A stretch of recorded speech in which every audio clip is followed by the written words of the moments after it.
And we continue our live coverage here on C-SPAN, taking you north to New York's 22nd Congressional District, located in central New York, including Utica. Republican Representative Claudia Tenney is seeking a second term against Democrat Anthony Brindisi. This is their final debate before the election next Tuesday. RealClear Politics lists the race a toss-up. Live coverage beginning shortly here on C-SPAN.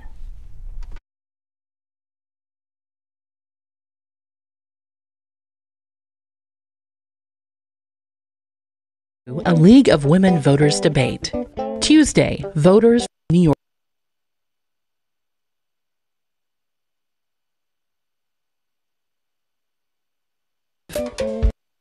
Here to answer questions from the general public are GOP incumbent Claudia Tenney and Democratic challenger Anthony Brindisi. The host and moderator is WSKG's Charles Compton. Thanks to our radio, television, and online audiences for joining us. Also thanks to our partners who helped stage this debate. The League of Women Voters of Broome and Tioga Counties, the Appalachian Alumni Chapter of the Delta Theta Sorority, the SUNY Broome Civic Engagement Center, and the Binghamton University Center for Civic Engagement. Also, a shout out to students who've gathered for watch parties at SUNY Broome and Binghamton University. Later on, they may tweet in some questions at #NY22. Here are the rules as set by the League of Women Voters. We ask our studio audience to remain quiet and to save their applause until the end of our program. The questions come from the general public, and as a moderator, I can ask a follow-up question if I want. We'll switch back and forth between the two candidates. Each will have 1 minute to answer the question. If I do ask a follow-up, both will get a chance to respond. Our timekeepers from the League of Women Voters will sound a bell when the candidate goes too long. There will also be time for opening and closing statements. Before the program began, we flipped a coin. Claudia Tenney won the toss and will go first. You each get 2 minutes. Ms. Tenney. Thank you. I just want to say thank you to the sponsors and to the students out there. This race is very important, as you all know, and we have a very clear contrast. You have me. I'm a lifelong resident of this region. I'm also a business owner, someone with a 100 rating from the National Federation of Independent Business. Not only that, I'm a 29-year member. So I see much of what we need to do to improve our communities through the lens of a small business owner. 98% of the people that live and work in this district work for a small business or they own it. And that's why I've stood up as a champion for small businesses against some of the most powerful and some of the most corrupt and some of the wealthiest people in our communities, in our state, and in our national government. I have led the charge on lowering taxes. I'm pleased that now as a member of Congress, we've been able to put through historic tax reform, which have given tax cuts to 95% of the people in this district. The other 5%, the wealthiest among us, may end up paying a little more. Our regulations have rolled back. We've seen wages, according to the Department of Labor, at a 3.1% high, larger than it's been in over a decade. Unemployment at its lowest rate, and we continue to bring, as a very grassroots campaign, I'm the biggest underdog in the House of Representatives right now, I've brought a tremendous amount of resources to this community through my strong relationships in Washington, my bipartisan work. I have every bill I sponsor is bipartisan, and I want to caution you, you're going to hear from my opponent today, and he's going to talk about all this special interest money coming in. And I don't know about all of you guys, but I have seen an awful lot of commercials. My opponent is spending nearly $13 million on ads, all funded by very expensive super PACs. Nancy Pelosi's funded super PACs with backdoor money coming through from billionaires and millionaires from California to New York City funding this campaign. It is not some grassroots organization. It is trying to create an image and trying to fool the voters into think this person, Anthony Brindisi, with a very left-wing record, and that's all we have to go on, in Albany, is somehow palatable for this center-right district. So I look forward to continuing the debate. Well, I want to thank our host today, the League of Women Voters, WSKG, and all the partners that helped make this happen. You know, as I announced my candidacy over a year ago, I've done about 12 open town hall meetings throughout this congressional district. And really, the stories that I have heard have been remarkable from voters here.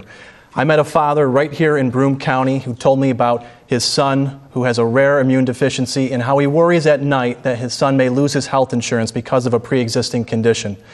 I met a single mom up in Cortland struggling to work 2 jobs, hasn't seen a pay increase, and has a mound of student loan debt that she's buried under.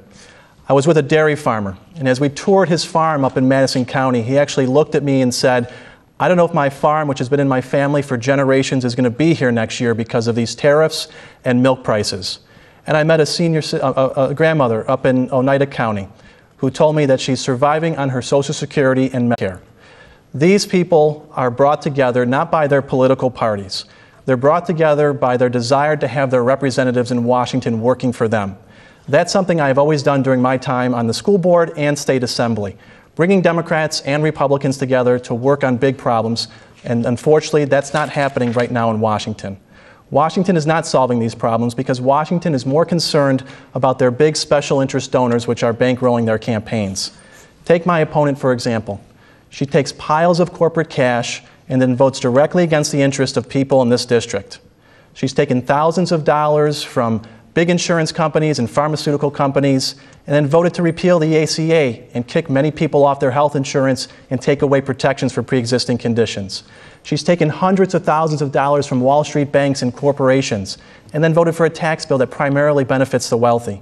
She's taken thousands of dollars from companies like Spectrum Cable and other internet service providers, and then sat back as she watched as our cable bills have gone up. I don't take any corporate PAC money in my campaign. I take money from individuals, mostly small dollar donations from people in this district. So when I get to Washington, the only people I have to worry about are the voters of this congressional district. Thank you. Brindisi, thank you very much. Appreciate both of you being here this evening. We've been collecting questions from the general public for a couple of weeks via our website. We're collecting questions tonight from our audience as well. Have dozens of questions, as you might expect. So I'm going to ask the candidates to stay as closely as you can to the time limits. I appreciate it. Ms. Tenney, let's go ahead and start with the very first question that we received. What gun safety measures or other legislation would you advocate for in Congress to protect students, church groups, and concert goers from gun violence? For example, would you ban bump stocks? Yes, I've already said that I would support a ban on bump stocks, but that's not really the problem. One thing we've done is we've tried to strengthen background checks. The bipartisan legislation that passed through the House was signed into law by President Trump called the NICS fix, or the Fix NICS, and that strengthened background checks so terrible tragedies and school violence wouldn't happen.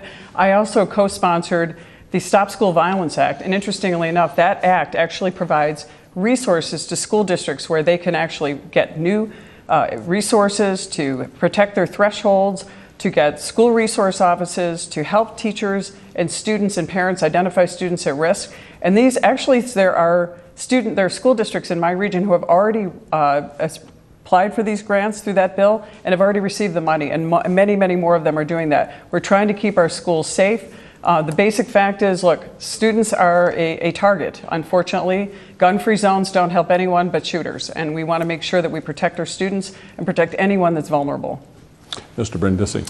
Well, we have an issue with gun violence in this country right now. We've seen that in the past couple weeks with some of the shootings that happened in Pittsburgh and Kentucky, and we need to make sure that we're doing everything we can to be respectful of people's Second Amendment rights, but also recognize that we have an issue of gun violence in this country and we need some common sense reforms to try and cut down on gun violence. We're no strangers to gun violence right here in Broome County. What I would like to see is expanded background checks. That's an area where 9 out of 10 Americans agree. However, folks in Washington can't seem to come together to solve this problem. Our biggest problem with gun violence here in New York State, because we have universal background checks, actually happens with guns that are purchased legally in states down south that have lax laws in terms of background checks, and then they're smuggled up here and sold illegally and then used for gun violence. We should have a system of expanded background checks, tighten up and close those loopholes. We should ban bump stocks. Those are areas where we should work together, where most Americans agree. Then we have to look at other areas.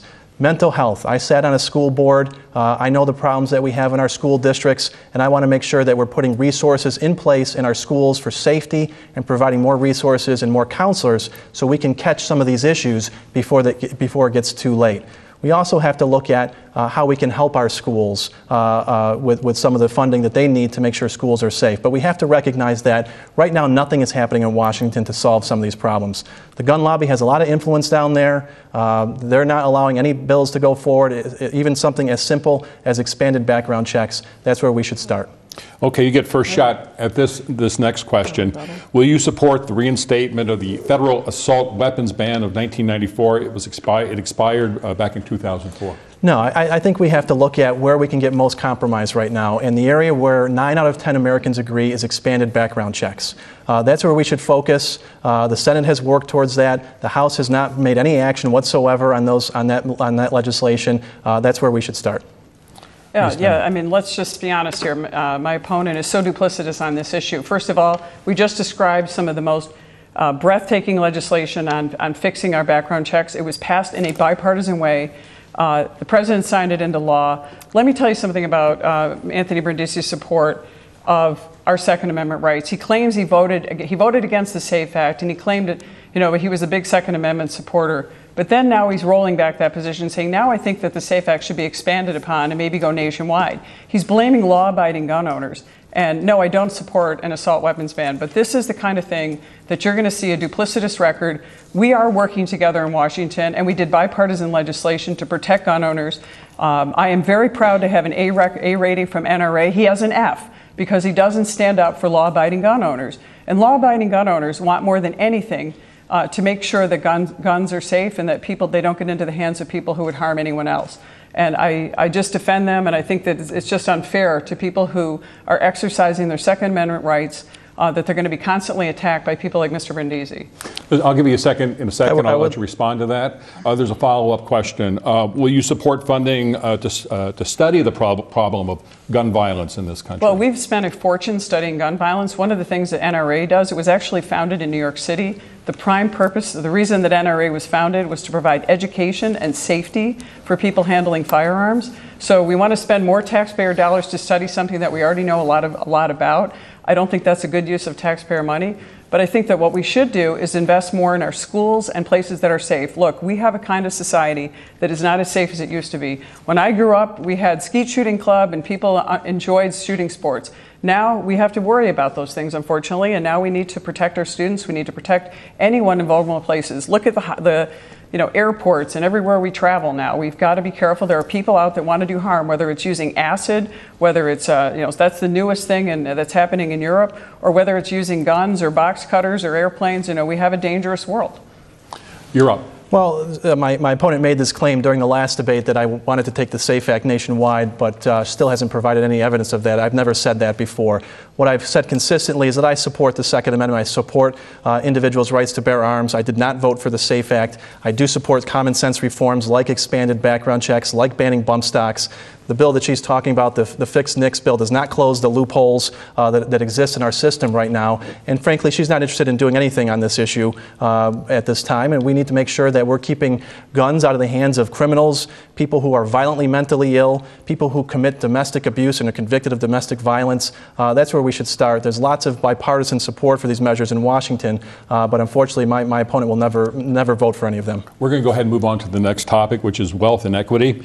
Mr. Brindisi, you get first shot. Assume you must vote on legislation designed to reduce the growing inequality of wealth in the U.S. What provisions or protections would you like to see in such a bill?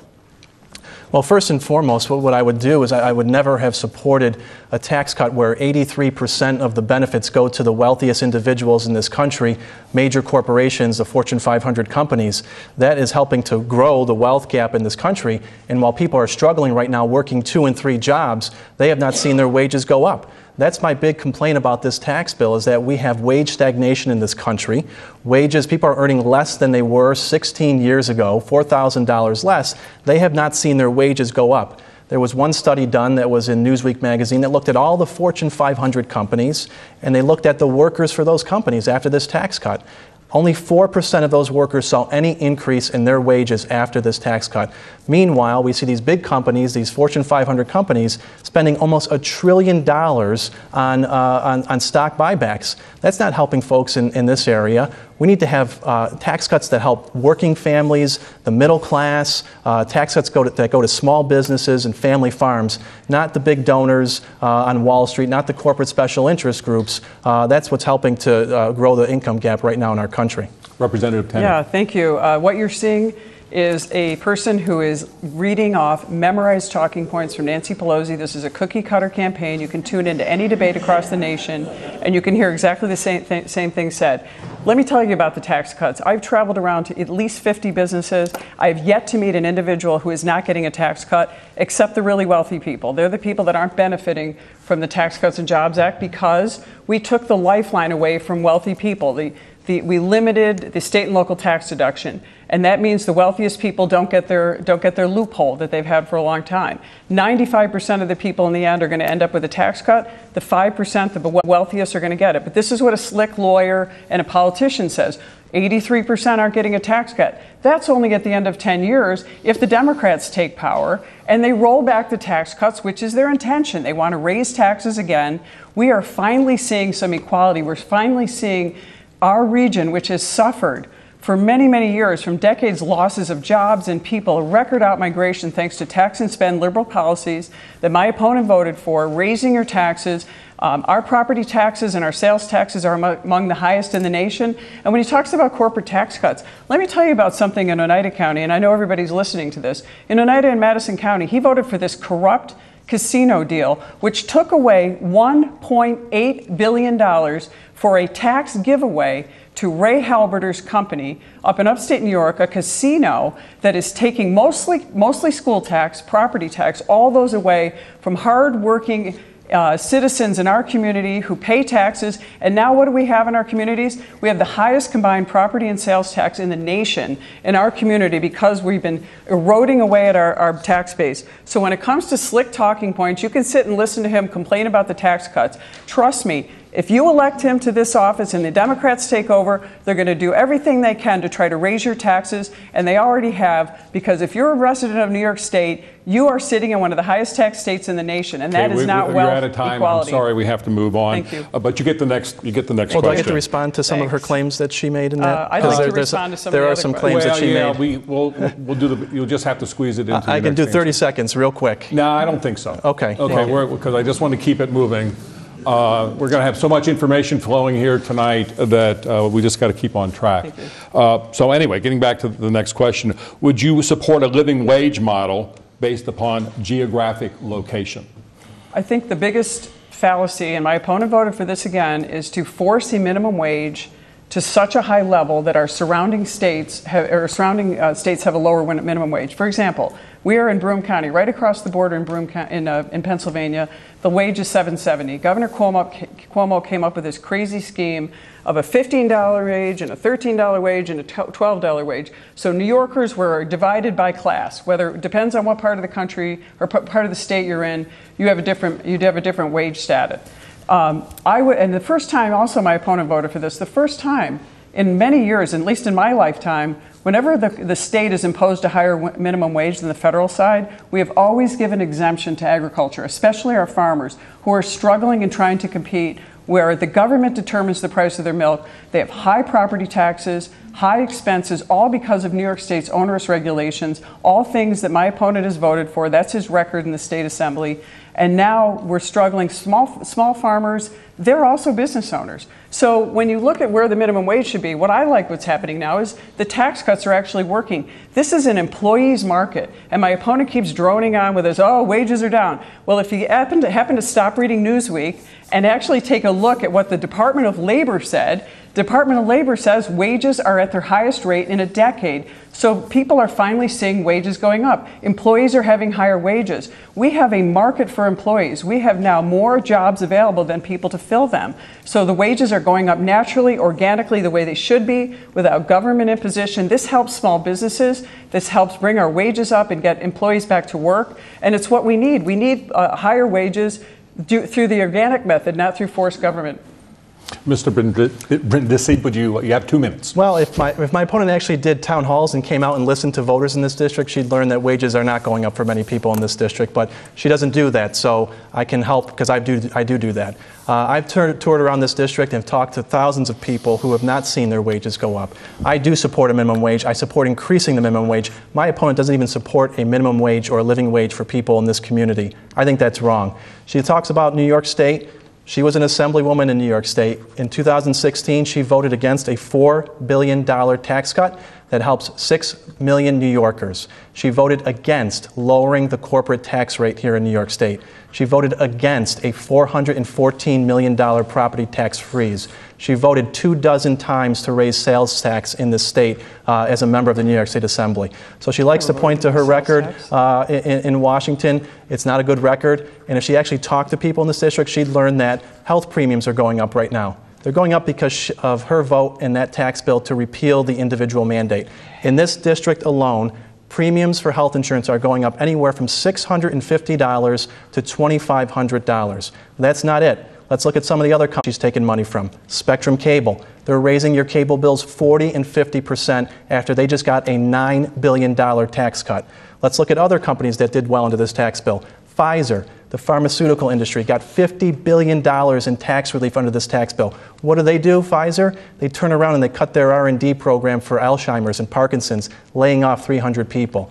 We need to have tax relief that's geared towards people in this community who will actually take that extra money, spend it in their local communities, and help all of us. Helping her big donors down on Wall Street, helping those big corporate special interest groups that are funding her campaign, that's not helping people here in upstate New York. People here need tax relief. We don't need more of the same in Washington. And the Farm Bureau, I've been very proud to have been in their circle of friends as one of the top supporters of the Farm Bureau and agricultural policies in the state every single year I've been in office. I'm going to ask my first follow-up. I heard you say that you support a minimum wage, but do you support a living wage? Do I support a living? Absolutely. I think people should be able to live and work and make a good living. Unfortunately, as I had mentioned earlier, what's happening with a lot of this money that's coming back to these big corporations is they're not using that to actually increase the wages of their workers. So that's why people are working 2 and 3 jobs to try and get by, trying to struggle to keep up with their expenses going up. Like I'd mentioned, their health insurance, their prescription drug costs. Everywhere I go around this district, people are talking to me about the high cost of prescription drugs. What are they doing in Washington about it? Absolutely nothing, because the pharmaceutical industry doesn't want them to do anything. They're doing well under the tax cut. Unfortunately, people's drug costs keep going up. We need to stop these big corporate monopolies that are happening around this country that are contributing to high drug costs. We need to allow Medicare to negotiate with drug companies. These are some of the policies the president championed when he was running for office, and I'd like to see them enacted when I'm a member of Congress. Ms. Tenney, a living wage? Yeah, I think that the wages should be created by economic growth, which is what we're seeing. I feel like this, I'm living this all, it's like Groundhog Day all over again. It's the same lies that you perpetuated.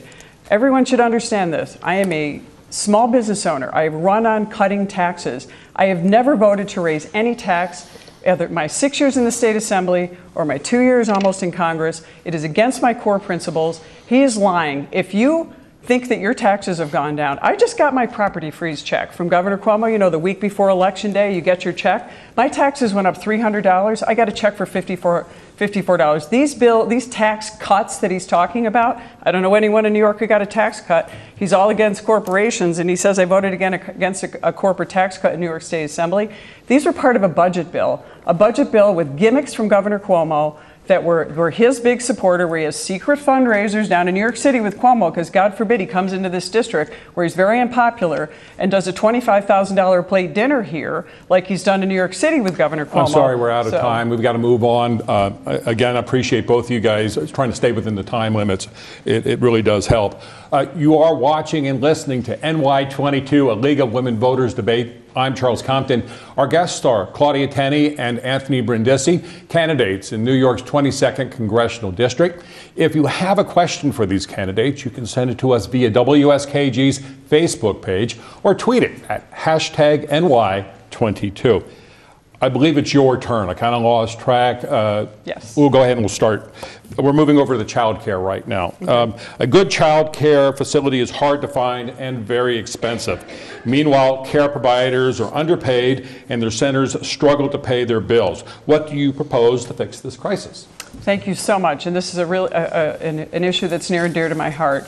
I know what it's like to be a single mom. I raised my son as a single parent. And while I was doing that, I was running our family business. We were dependent on local businesses for our sales. And I also was caring for my parents who were elderly. My father was in a wheelchair going blind, and my mother had multiple health problems. I took care of them, and I took care of my son. I'm proud to say today that my son actually is a graduate of the U.S. Naval Academy, and he's serving this country honorably as a captain in the U.S. Marine Corps.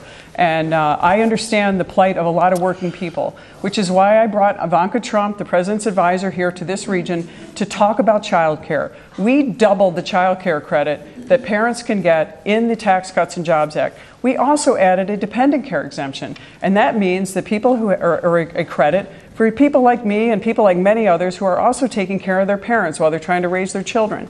And that was given to them as well. So there are a lot of really good things that we can do in that area. We've also, I voted to strengthen a lot of these things. When I was in the state level, which is mostly a state issue, we voted to make sure that child care centers are protected. And this actually comes through a number of things that we've done on the national level. I mean, people love to say that everything that happens on the national level, has not been good. My opponent says not bipartisan. Let me talk about a bipartisan effort that I led with David Bradley about community service block grants and community development block grants. Those things were zeroed out in the president's budget, but I advocated to bring them back. And I led the nation with Congressman Tom Cole and others, and we were able to bring those resources back to help community action agencies, to help seniors with Meals on Wheels, to help fund child care centers, and to get a public health award, which I received this year from this region. So there are a lot of very important issues that we're working on to make sure that our children, especially our neediest parents, are getting what they deserve.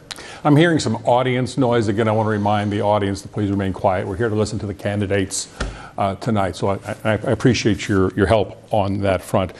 Mr. Brindisi, good child care is hard to find and very expensive. Meanwhile, care providers are underpaid and their centers struggle to pay their bills. What do you propose to do to fix this crisis? Well, there's a few things. I actually was a part of a lead of an anti-poverty initiative up in the Utica area.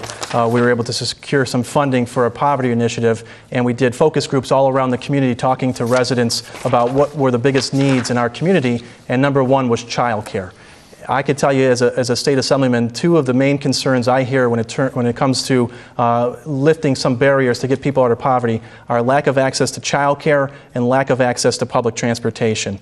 We need to make sure that we're making these kinds of investments at the federal level, providing for more child care slots, providing for transportation. I get phone calls in my office all the time from single mom who tells me that I was offered a job. If I take the job, I will not qualify for my child care subsidy anymore, so I cannot take the job. Or someone who calls my office and says, I got this job over in that business park, but unfortunately the bus does not run into that business park, or it doesn't line up with the shift that I have to work. So we need to make investments in child care and public transportation. We need more help from the federal level to do that. One of the big barriers that's going to prevent this kind of thing from happening is now we have to take on a whole new load of debt because of this tax bill that was passed that primarily benefits major corporations and the wealthiest individuals. They added almost $2 trillion to our debt, which is going to now hinder our ability to spend on things like infrastructure, public transportation, child care, just to fund a tax cut for very wealthy individuals. And to pay for it, what are they already talking about? They want to talk about going after Social Security and Medicare. That's next on their chopping block if people like Claudia Tenney get reelected. We need to make sure those kinds of programs are in place and are protected. We need to invest in child care and public transportation. Next question is yours, sir. How do you plan to help college students, and why should college students and their parents vote for you? Well, I've been doing a number of meetings across the colleges in the 22nd District. We have great colleges and universities across our area. We have SUNY Broome here, and we have Binghamton University, wonderful colleges that prepare young people for the jobs that are out there. And always one or two of the top concerns that I hear is student loan debt. That's one of our biggest problems that we're facing here in this country. It takes on average 21 years for someone to repay their student loan debt. It's now the second highest consumer debt in our nation. What can Congress do about it? Congress can allow for refinancing of federal loans. They're not doing that. Congress can offer more Pell Grants. Congress can set the interest rates lower. Unfortunately, what's happening right now with our education secretary, Betsy DeVos, who I think is the worst education secretary, she's actually rolling back a lot of the regulations that were put in place under the Obama administration that capped the fees that lenders are allowed to charge on top of the interest payments. That needs to stop as well. The reason none of these things are happening is because the big lenders and the financial services industry, they're making a lot of money off student loan debt. People like my opponent, who sits on the Financial Services Committee, have been silent on this issue. They're not interested in regulating this part of the financial sector because that's who's funding their campaigns. But we need to do more to encourage folks who are struggling with student debt. We have to put programs in place like I worked on here at the state level to incentivize more career and technical education programs so young people coming out of high school can get into an apprenticeship program or perhaps a two-year school, because that's where a lot of the good paying jobs are right now, those jobs that require just a little more than a high school diploma but less than a four-year degree. That way people are getting into the workforce and not being straddled with hundreds of thousands of dollars of student debt. Claudia Tenney, what can you do to support a college education, and why should college students and their parents vote for you? Thank you. I just feel like I've listened to this broken record over and over from my opponent. It's like a train talking point again. I just can't believe it. We have, I graduated from college 35 years ago, and we've been spending over 30 years trying to make college more affordable. It is more expensive than ever.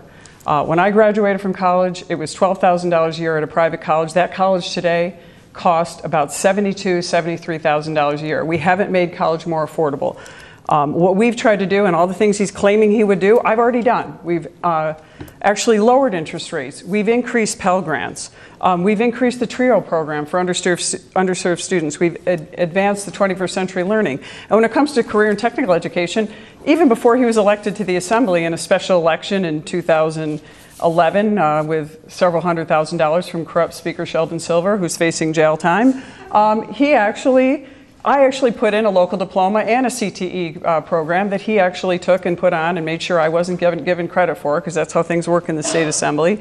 And I've actually supported tuition assistance programs and increasing those. 21st century learning centers. And what did my opponent do? He voted for illegal immigrants to get tuition assistance program to take away from parents and who pay their taxes, who are citizens of this state and this country, so illegal immigrants get advantages over them. And there's a lot of other indications and a lot of other things that he's done to help illegal immigrants over our citizens here, and I'm sure we'll get into those later. But we have done a lot to help education, try to make it more affordable, and I think people should vote for me because it's common sense. The president has put in a record amount of money in career and technical education. He started a new apprenticeship program. One of those ideas was actually started at one of my many roundtable discussions, and yes, I've had dozens of town halls, hundreds of local events, hundreds of meetings with people, thousands of constituents met. So, his claims of his, echo chamber town halls with his, Democratic Assembly Campaign Committee or whoever we need to stop. Yeah. We're out of time, but you get the next question. All right, thank you. It's a tweet from Kim Gonzalez. She wants to know what your solution to the ongoing opioid crisis that is plaguing much of the 22nd Congressional District. Yeah, I thank her for her question. It's a really serious problem in this region. Unfortunately, in this part of the country, and actually in the 22nd District, 115 people die each year, roughly, from opioid overdoses. That represents 10% of the opioid overdose deaths in the state of New York. We've worked really hard. We've done numerous roundtable discussions around the region. I also did that when I was a member of the State Assembly. We've been working with caregivers. We've been working with parents, with addicts from all angles, trying to come up with ways to reform this, trying to come up with preventative measures, education. And the president, to his credit, has put in a record amount of funding to try to solve this issue. It's been a key component of my 2 years in the state, not only in the State Assembly, but also as a member of Congress. It is a serious issue, but there are other continuing issues on the horizon. We're dealing with a methamphetamine crisis that's coming next on the tail of this. So we have a lot of issues with addiction.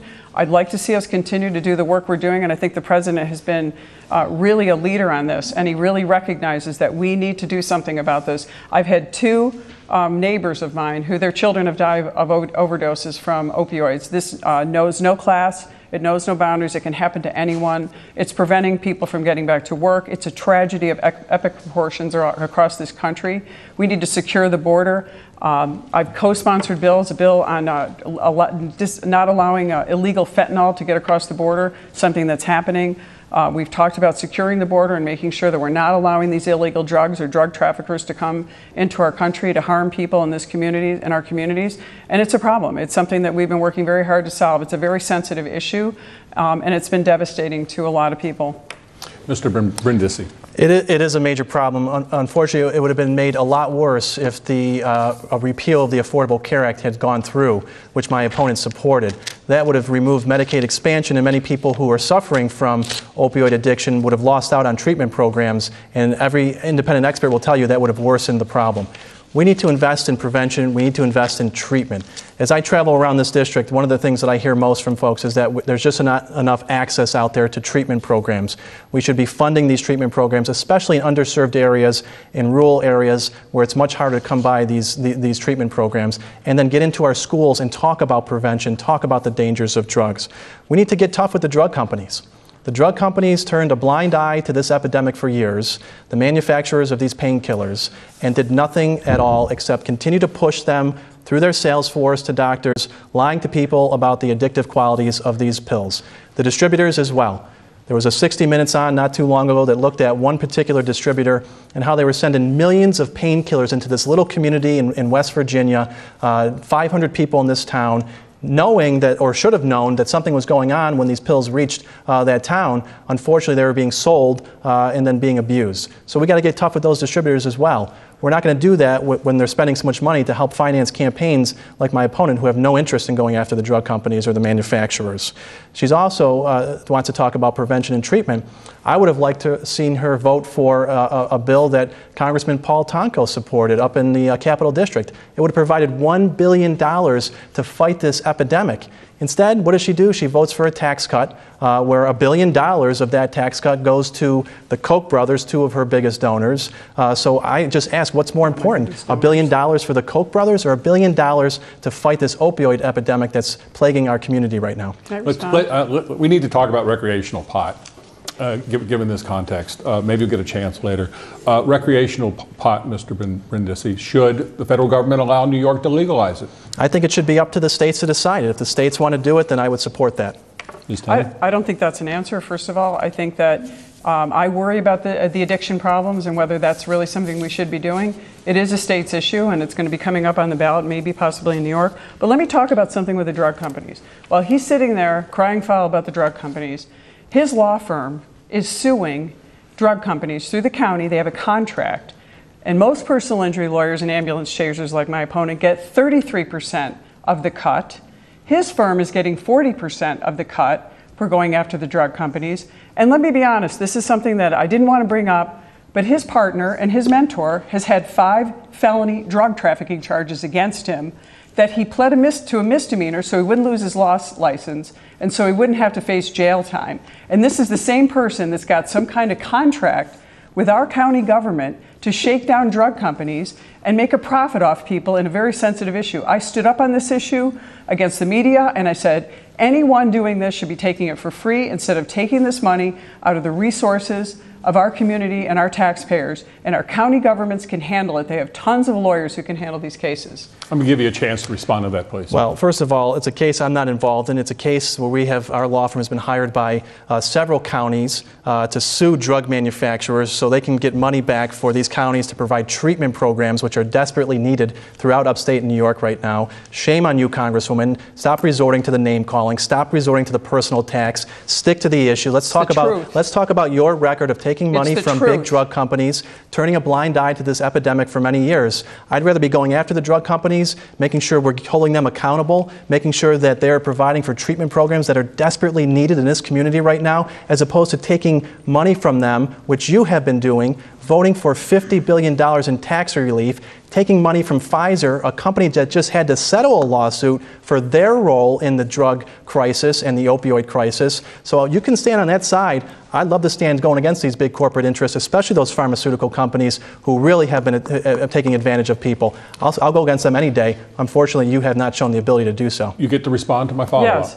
This is public record that his partner and his mentor, of which he's the member of the firm, was charged with 5 felony drug trafficking charges. He pled guilty to a misdemeanor to avoid jail time and to avoid having to lose his law license. This is the guy who's got a contract with the government to talk about all these donors that I supposedly have. This is a guy who's funded by billionaires from California to New York City, spending a record amount to buy this seat, a guy with a left-wing, radical voting record in the New York State Assembly, more liberal than more liberal than Deborah Glick, more liberal than Richard Godfrey, who both hold a 25 conservative rating, and he's even less. So that means he's really liberal. He's supporting socialists and trying to fool the voters by putting this person into this district. That's what this is all about. $13 million. You can't tell me that all these ads that you're seeing over and over trying to talk about people that are donating to me, it's absurd. Tom Steyer, who wants to impeach the president. George Soros, Nancy Pelosi, you name it. And we have to move on to health care, guys. I mean, we just have to do that. We got to make time for that tonight. I would love to talk about issues. And when we get to the closing statements, if you've got any further response, you can maybe squeeze it in there as well. I'm Charles Compton, and this is NY22, a League of Women Voters debate. Both candidates, Claudia Tenney and Anthony Brindisi, in New York's 22nd Congressional District race are with us. Besides the WSKG audience, I also welcome the folks tuning in to WCNY TV and WRVO Radio, and those viewers watching tonight on C-SPAN. Let's go ahead and talk about health. I'm trying to remember whose turn it is to go first. I believe it's yours. Okay. Mr. Brindisi, there is a large population of women who still do not have adequate access to reproductive care. What are your thoughts on the disparities, and how would you minimize them?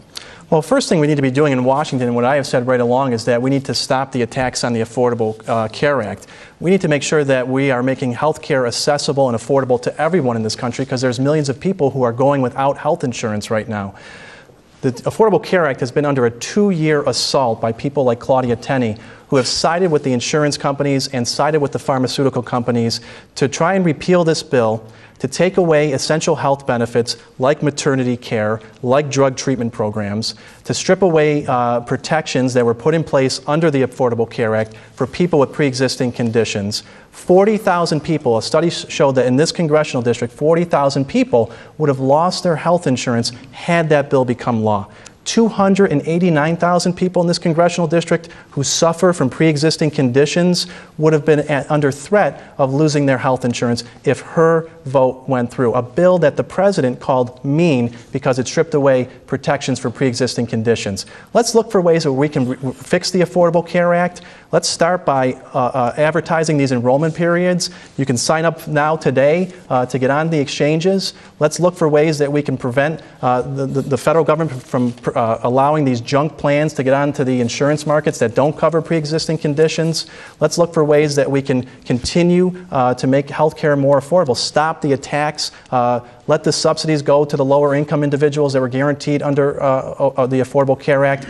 Let's tackle the prescription drug issue. That's an area that's driving up premiums right now. I actually appreciate what the president campaigned on when he talked about allowing Medicare to negotiate with drug companies. That would save our country $240 billion. We have to make it easier for generics to get to market so we can have more competition out there. Let's not continue to attack the Affordable Care Act. There was a study just done by the Kaiser Foundation, a nonpartisan group, that shows if they had just let the Affordable Care Act work, premiums would have been lowered for everybody. Yeah, I just can't believe anyone can stand there who wants to be a credible legislator on any level can say they're attacking the Affordable Care Act, that's for it's not working. The only way that you can attack the Affordable Care Act is if you pass a bill that actually changes it. Unfortunately, the Affordable Care Act, otherwise known as Obamacare, is imploding and destroying our communities across New York State. We have among the highest health care in New York State than any other state, except Alaska, I believe, in this country. And what we were trying to do with the Affordable Care Act was save our hospitals, save the individuals and the people, the vast majority of the people in our communities, not just in New York, but across this country, are not getting health care. And all this, you're taking health care away from everyone. Out of 330 million people in the United States, after the Affordable Care Act was passed, only 8 million got access to care. And what happened in New York State? We have all kinds of people that are spending enormous amounts of money for premiums and enormous amounts of money for deductibles. So you know what they have? They have a nice little insurance card, but they have no access to their doctor. They have no access to any affordable program. And thank God we took away the tax, which was the individual mandate, which was literally a tax that went from an individual to the federal government. It never went to insurance companies. It never went to anything to help with the cost of health care. We came up with a solution. And no, the president didn't call the AHCA mean. We amended the division, the bill that he called mean, and we fixed it. We came up with a guarantee for pre-existing conditions. I co-authored the bill that guaranteed that insurance companies shall not discriminate against anyone with pre-existing conditions. And not only that, they must cover anyone with pre-existing conditions. But what we did is we didn't put that on the backs of the regular taxpayers and all the people that are getting screwed in this community because of the implosion of the ACA. I'm going to ask a follow-up if you don't mind. The Republicans had a chance to fix it. It didn't happen. Why not? We voted, obviously, on a party line basis. The Democrats don't want to do anything to help people with health care. He goes around this community. I don't know who he's meeting with. Again, I caution the audience to remain quiet. Look, he goes around this community claiming he's doing town halls and all this stuff. He's not talking to everyday citizens in this country who are getting killed by their health care costs. You know why there's some stagnation in wages, although we're seeing improvement? It's a payroll deduction. People can't afford to even go to a doctor. They're having huge amounts come out of their paycheck. I had a small business. Our rates are going up enormously every single year. Why? Because the Affordable Care Act hasn't been repealed. We have to repeal Obamacare. We have to replace it with a patient-driven system. What he's proposing, his proposal is Medicare for all, which will take health care away from everyone. If you're UPS or you're IBEW, you will all lose your health care and you'll get in line behind illegal immigrants. Those people coming up in the caravan, they're going to get health care ahead of all of us. Mr. Brindisi. Let's get away from the scare tactics and talk facts. The reason that people's premiums are actually going up right now, if you talk to the insurance companies here in New York State, they will say it's because of the repeal of the individual mandate in the tax bill. One study in particular looked at this district. Right now, premiums are going up anywhere from $650 to $2,500. That's because of her attempts to repeal the Affordable Care Act. I'm glad you mentioned hospitals. If you actually talk to them, you would know that all the hospitals in this congressional district were against your vote to repeal the Affordable Care Act. But you got to talk to them to learn that. The AARP was against it because you were going to impose higher premiums on individuals over 50 years old. That's why AARP was against it. And thankfully, it wasn't Democrats. It was John McCain, a Republican, who stood up, gave a thumbs down to kill that bill because he knew it was bad for patients, it was bad for individuals with special needs, it was bad for people with pre-existing conditions, it was bad for senior citizens. Let's get back to a way where we can work on bipartisan solutions to fix the Affordable Care Act. I don't want to see anyone lose their health insurance. I want to explore this a little bit more. I'm going to give you another 2 minutes, Ms. Tenney. All right, thank you. Look, he's talking about attempts to repeal. The problem is we have to repeal. And the issue is when he's talking about all these pre-existing conditions that we're not covering, of course we are. And what happened to the hospitals? The hospitals were dependent on Obamacare with so-called disproportionate share payments. And so theoretically, they were going to have to give those up because of the repeal of the Affordable Care Act, or the Affordable Care Act was going to give people a care, assuming everyone was going to get it. Well, everyone didn't get it. So guess what the hospitals had to do? We had to give the hospitals back their subsidies. The hospitals are not getting a fair share of what they should have gotten out of the Affordable Care Act. They're actually getting hurt. And I speak with the hospitals on a regular basis throughout the entire time we were trying to repeal Obamacare. We were on the phone with conference calls with every hospital in this district. We've worked with them closely. They know how damaging and how harmful the Affordable Care Act. It has to be repealed. But again, his only solution is Medicare for all, which will bankrupt New York State. And you know what that's going to cost us? The sponsor of the legislation, he's voted for this 4 times in the New York State Assembly. The sponsor, Richard Gottfried, gets up on the floor every single time this bill came on the floor and says it will only cost the taxpayers of New York $92 billion in new taxes each year. Now, that's the sponsor. Outside groups have predicted it would be $150 billion in new taxes a year to up to $227 billion in new taxes in any given year. Can you imagine if we actually impose $92 billion in new taxes on the taxpayers of New York? And you know what my opponent said? Oh, I voted for this 4 times in the New York State Assembly. I support single payer. I support Medicare for all. He stands up at his town halls and says, I support Medicare for all. But when he got confronted by Liz Benjamin in the debate last week, he actually said, oh, it's okay for New York, but I don't know if I'd support it at the national level. Who can you believe? This is a guy that's flip-flopping all over the place. He's pandering to try to convince you that his far-left record is somehow something palatable, and you should support him. He will never say the word Democrat, and watch and see if he says anything negative about our president. Last 2 minutes on health care. Again, we need to be looking for solutions right now in this country, bipartisan solutions. There's lots of ideas both in the Senate and the House to try and shore up the Affordable Care Act, stop those attacks, so we can make sure that we are giving health care to folks who can't afford it and making it accessible to everyone in this country. We're not going to do that by turning the clock back on the Affordable Care Act like my opponent wants to do. I know it's popular with the insurance companies that fund her campaign, but we really need to look at what's best for patients in this district. Losing out on the Affordable Care Act, the hospitals were against it. It would have bankrupted many of these hospitals in our community who rely on that and who are our major employers in many of our counties across the Congressional District. It would have taken Medicaid funding away from our school districts that have to serve students with disabilities. I get to chair the subcommittee on students with special needs in the State Assembly. One of our biggest fears, and something I worked on with the School Boards Association here in New York, was opposing the repeal of the Affordable Care Act because Medicaid reimbursement goes to our school districts too, and without that, those students with disabilities would not be getting their services. It was a heartless bill. It would take away protections for pre-existing conditions. It would take away essential health benefits like maternity care, drug treatment, emergency room visits. We need to make sure that we're fixing health care in this country, not resorting to personal attacks, name calling, the things that my opponent loves to do. Let's focus on solutions. How do we bring Democrats and Republicans together to fix some of these problems? Representative Tenney, how would you strengthen federal protections against discrimination committed towards transgender and gender nonconforming people? Yeah, first of all, I am one of the few people. I got targeted for it, but I was one of the few people that supported the transgenders in the military, and I voted against the amendment that would eliminate them and not make them able to serve in our military.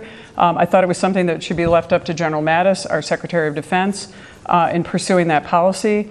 And I think it should be done on a case-by-case basis. If someone is unable to meet the readiness standard to serve in our military or to do their job, I want to make sure I defend them. I also co-sponsor in a bipartisan way, as every bill I put in is bipartisan, although my opponent likes to say that we don't work together. You know, I signed a commitment to civility with my freshman class. We wear our bands, all of us, proudly, because we work together, and we work together to endeavor to put bipartisan legislation out, like all my bills. Charlie Crist, Congressman Scott Taylor are on this bill as well to protect discrimination against people with, who are transgender or anyone who has any kind of sexual orientation.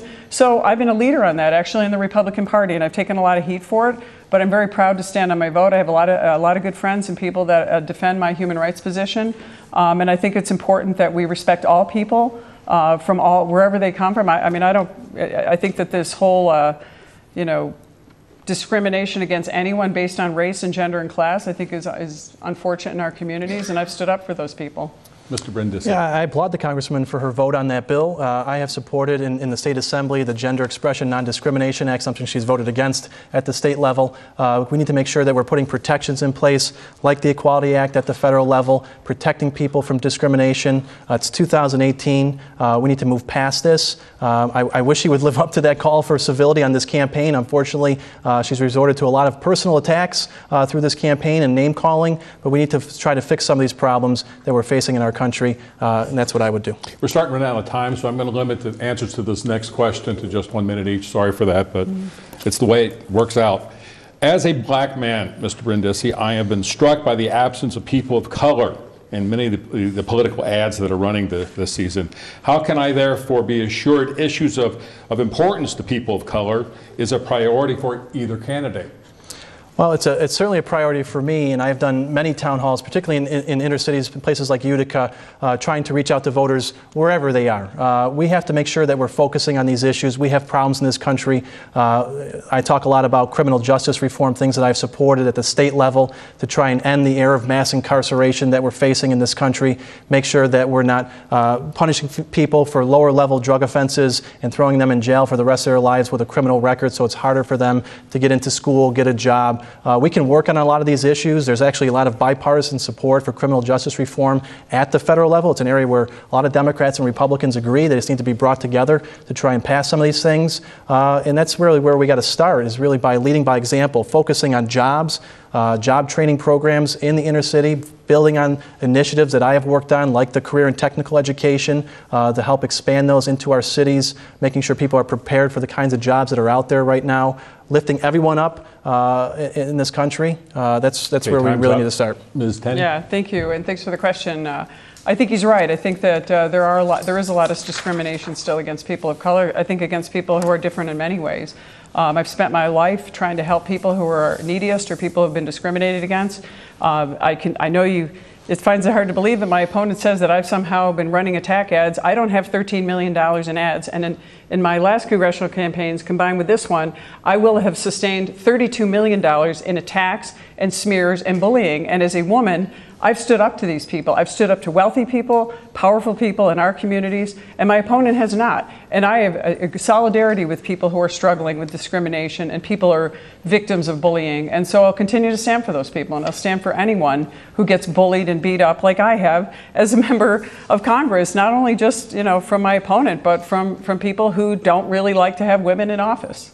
Okay, it's now time for closing statements. We, again, appreciate everybody and sticking to time. We're a little ahead of time now, so I'm going to give you guys a minute and a half for each closing statement as well. So in any case, before the program began, we flipped a coin, and it was decided Claudia Tenney should go first. You have 1.5 minutes.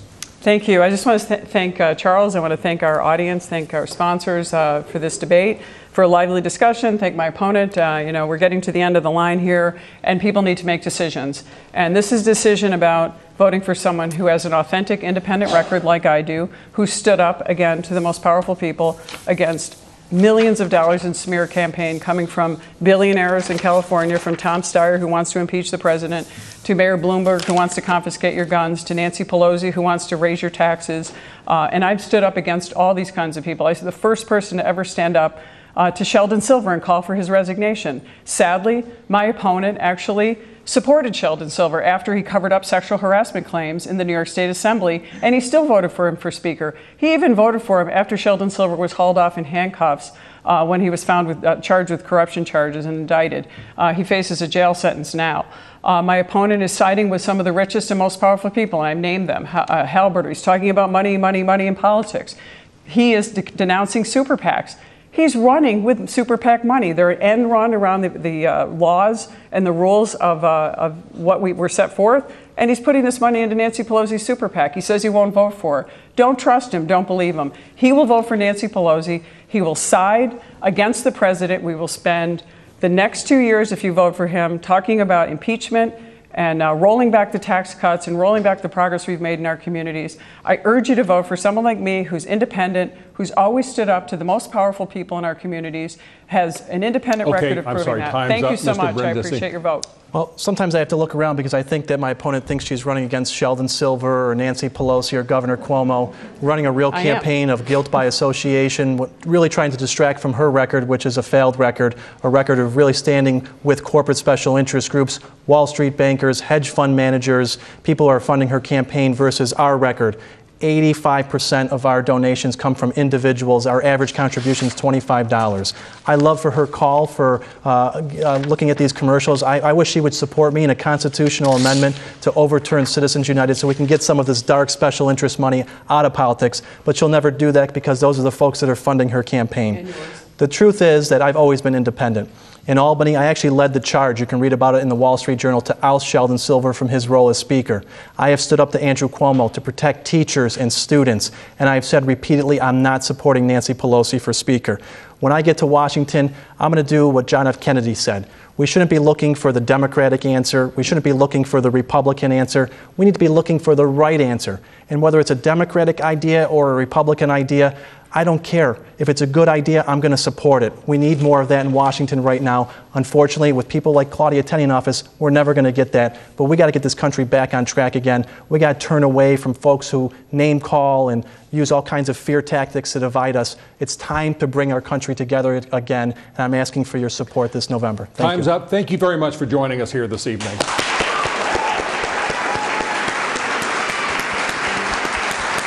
This has been a debate between candidates in the New York 22nd District Congressional race. Joining in the forum were Democratic challenger Anthony Brindisi and Republican incumbent Claudia Tenney. Our partners in staging this event are League of Women Voters of Broome and Tioga counties, the Appalachian Alumni Chapter of Delta Theta Sorority, the SUNY Broome Civic Engagement Center, and the Binghamton University Center for Civic Engagement.